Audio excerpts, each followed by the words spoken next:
প্রধান উপদেষ্টা মোহাম্মদ ইউনূসের সঙ্গে সাক্ষাৎ করেছেন যুক্তরাষ্ট্রের বিনিয়োগকারী রে ডালিও।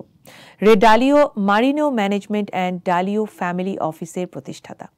শুক্রবার সুইজারল্যান্ডে ডাভোসে ওয়ার্ল্ড ইকোনমিক ফোরামের বার্ষিক সভার ফাঁকে তিনি মোহাম্মদ ইউনূসের সঙ্গে সাক্ষাৎ করেন।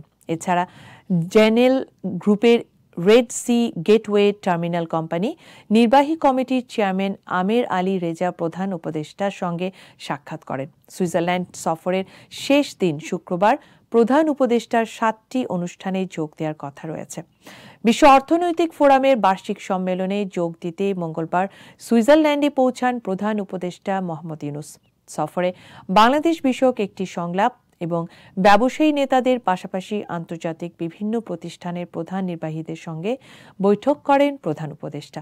সফর শেষে শনিবার দেশে ফেরার কথা রয়েছে প্রধান উপদেষ্টার।